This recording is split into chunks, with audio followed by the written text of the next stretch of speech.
rage was blazing in the eyes of the valet, and he made as if to throw the thinking machine aside, despite the revolver, when Hatch was at the telephone. As Jean started forward, however, Cabell stopped him with a quick, stern gesture. Suddenly the young Southerner turned on the thinking machine, but it was with a question. "What does it all mean?" he asked, bewildered.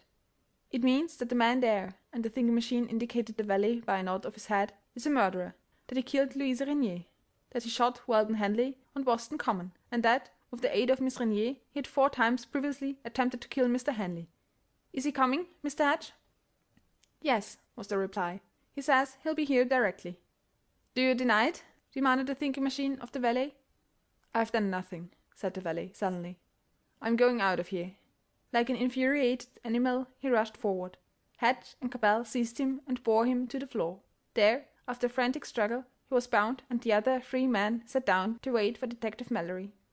Cabell sank back in his chair with a perplexed frown on his face. From time to time he glanced at Jean. The flush of anger which had been on the valet's face was gone now. Instead there was a pallor of fear. "Won't you tell us?" pleaded Cabell impatiently. "When Detective Mallory comes and takes his prisoner," said the thinking machine. 10 minutes later they heard a quick step in the hall outside, and Hatch opened the door. Detective Mallory entered and looked from one to another inquiringly. "That's your prisoner, Mr. Mallory," said the scientist coldly. "I charge him with the murder of Miss Renier, whom you were so confident committed suicide. I charge him with 5 attempts on the life of Weldon Henley, 4 times by gas poisoning, in which Miss Renier was his accomplice, and once by shooting. He is the man who shot Mr. Henley." The thinking machine arose and walked over to the prostrate man, handing the revolver to Hatch.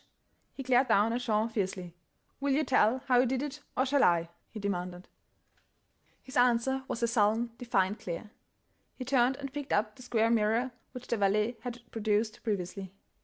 "That's where the screw was, isn't it?" he asked as he indicated a small hole in the frame of the mirror. Jean stared at it, and his head sank forward hopelessly. "And this is the bathrobe you wore, isn't it?" he demanded again, and from the suitcase he pulled out the garment with the scarlet stripe. "I guess you got me all right," was the sullen reply. "It might be better for you if you told the story then," suggested the thinking machine. "You know so much about it, tell it yourself." "Very well," was the calm rejoinder. "I will. If I make any mistake you will correct me." For a long time no one spoke. The thinking machine had dropped back into a chair and was staring through his thick glasses at the ceiling. His fingertips were pressed tightly together. At last he began. "There are certain trivial gaps which only the imagination can supply, until the matter is gone into more fully. I should have supplied these myself, but the arrest of this man Jean was precipitated by the attempted hurried departure of Mr. Cabell for the South to-night, and I did not have time to go into the case to the fullest extent. Thus we begin with the fact that there were several clever attempts made to murder Mr. Henley. This was by putting out the gas which he habitually left burning in his room. It happened 4 times in all, thus proving that it was an attempt to kill him. If it had been only once it might have been an accident. Even twice it might have been accident, but the same accident does not happen 4 times at the same time of night. Mr. Henley finally grew to regard the strange extinguishing of the gas as an effort to kill him, and carefully locked and barred his door and windows each night. He believed that someone came into his apartments and put out the light, leaving the gas flow. This, of course, was not true. Yet the gas was put out. How? My first idea, a natural one, was that it was turned off for an instant at the meter. When the light would go out, then turned on again. This, I convinced myself, was not true. Therefore, still the question, how? It is a fact. I don't know how widely known it is, but it is a fact that every gaslight in this house might be extinguished at the same time from this room without leaving it. How? Simply by removing the gas jet tip and blowing into the gas pipe. It would not leave a jet in the building burning. It is due to the fact that the lung power is greater than the pressure of the gas in the pipes and forces it out. Thus, we have the method employed to extinguish the light in Mr. Henley's rooms, and all the barred and locked doors and windows would not stop it.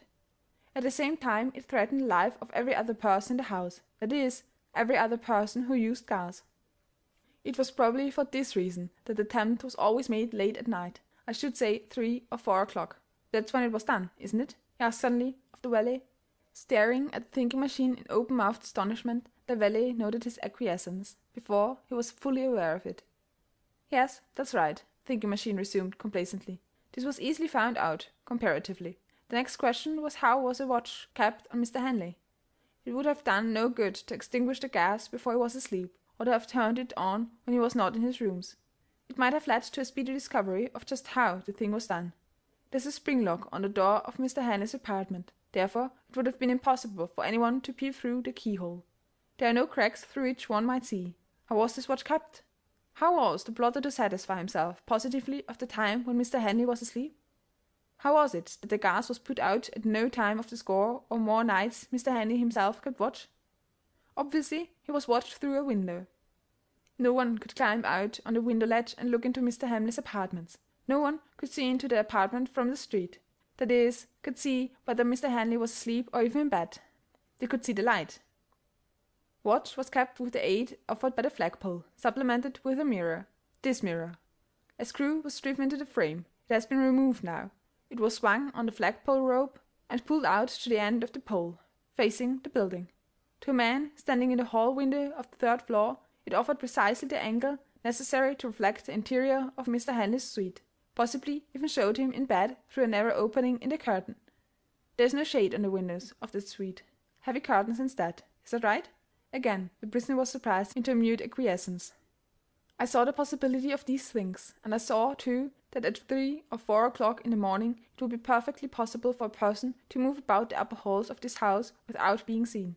If he wore a heavy bathrobe, with a hood, say, no one would recognize him, even if he were seen, and besides the garb would not cause suspicion. This bathrobe has a hood. Now, in working the mirror back and forth on the flagpole at night, a tiny scarlet thread was pulled out of the rope and clung to the rope. I found this thread. Later, Mr. Hedge found an identical thread in these apartments. Both came from the bathrobe. Plain logic shows that the person who blew down the gas pipes worked the mirror trick. The person who worked the mirror trick left the thread. The thread comes back to the bathrobe. That bathrobe there, he pointed dramatically. Thus, the person who desired Henley's death was in these apartments, or had easy access to them. He paused for a moment, and there was tense silence. A great light was coming to Hedge, slowly but surely. The brain that had followed all this was unlimited in possibilities. Even before we traced the origin of the crime to this room, went on the scientist quietly now, attention had been attracted here, particularly to you, Mr. Cabell. You were through the love affair, of which Miss Lipscomb was the centre. Mr. Hedge learned that you and Henley had been rivals for her hand. It was that, even before his scarlet thread was found, which indicated that you might have some knowledge of the affair, directly or indirectly.